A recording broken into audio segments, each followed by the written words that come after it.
ಪ್ರತಿದಿನ ದೇವರ ವಾಕ್ಯವನ್ನು ಸ್ವೀಕರಿಸಲು ನಮ್ಮ ಚಾನೆಲ್ಗೆ ಚಂದಾದಾರರಾಗಿ ಈ ಆಡಿಯೋವನ್ನು ನಿಮ್ಮ ಸಂಪರ್ಕಗಳೊಂದಿಗೆ ಹಂಚಿಕೊಳ್ಳಿ. ತಲುಪದವರಿಗೆ ದೇವರ ವಾಕ್ಯವನ್ನು ಹರಡಲು ಶೇರ್ ಮತ್ತು ಲೈಕ್ ಬಟನ್ ಒತ್ತಿರಿ. ದೇವರು ನಿಮ್ಮನ್ನು ಆಶೀರ್ವದಿಸಲಿ.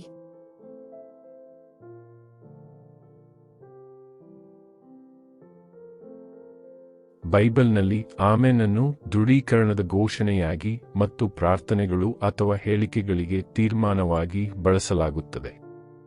ಆಮೆನ್ ಪದವು ಹೀಬ್ರೂ ಭಾಷೆಯಿಂದ ಹುಟ್ಟಿಕೊಂಡಿದೆ ಮತ್ತು ಹಳೆಯ ಹಾಗೂ ಹೊಸ ಒಡಂಬಡಿಕೆಗಳಲ್ಲಿ ಆಗಾಗ್ಗೆ ಕಂಡುಬರುತ್ತದೆ.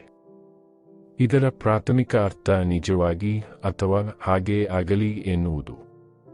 ಪ್ರಾರ್ಥನೆ ಅಥವಾ ಹೇಳಿಕೆಯ ಕೊನೆಯಲ್ಲಿ ಇದನ್ನು ಬಳಸಿದಾಗ ಅದು ಒಪ್ಪಿಗೆ, ನಂಬಿಕೆ ಅಥವಾ ಹೇಳಲಾದ ಅನುಮೋದನೆಯನ್ನು ಸೂಚಿಸುತ್ತದೆ.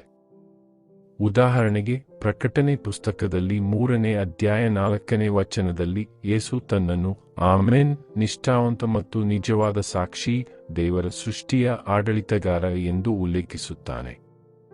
ಕ್ರಿಶ್ಚಿಯನ್ ಆಚರಣೆಯಲ್ಲಿ ಆಮೆನ್ ಅನ್ನು ಸಾಮಾನ್ಯವಾಗಿ ಪ್ರಾರ್ಥನೆಗಳು, ಸ್ತೋತ್ರಗಳು ಮತ್ತು ಧರ್ಮೋಪದೇಶಗಳ ಕೊನೆಯಲ್ಲಿ ಭಕ್ತರು ಮಾತನಾಡುವ ಪದಗಳೊಂದಿಗೆ ತಮ್ಮ ಒಪ್ಪಂದವನ್ನು ವ್ಯಕ್ತಪಡಿಸಲು ಒಂದು ಮಾರ್ಗವಾಗಿ ಬಳಸಲಾಗುತ್ತದೆ. ಇದು ನಂಬಿಕೆಯ ಗಂಭೀರ ದೃಢೀಕರಣವಾಗಿ ಮತ್ತು ಘೋಷಿಸಲ್ಪಟ್ಟ ಸತ್ಯದ ಅಂಗೀಕಾರವಾಗಿ ಕಾರ್ಯನಿರ್ವಹಿಸುತ್ತದೆ.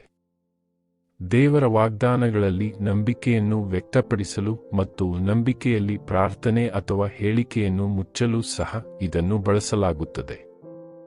ಆದುದರಿಂದ ಇಂದಿನಿಂದ ನಾವು ಯಾವಾಗಲಾದರೂ ಆಮೆನ್ ಎಂದು ಹೇಳಿದಾಗ ಅದನ್ನು ಪೂರ್ಣ ಮನವರಿಕೆಯಿಂದ ಹೇಳೋಣ. ವ್ಯರ್ಥವಾಗಿ ಆಮೆನ್ ಅನ್ನು ಬಳಸಬೇಡಿ. ಆತುರದಲ್ಲಿ ತಪ್ಪು ಮಾತುಗಳಿಗೆ ಆಮೆನ್ ಹೇಳಬೇಡಿ.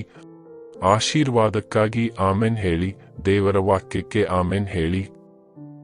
ದೇವರು ನಿಮ್ಮನ್ನು ಆಶೀರ್ವದಿಸಲಿ. ಆಮೆನ್.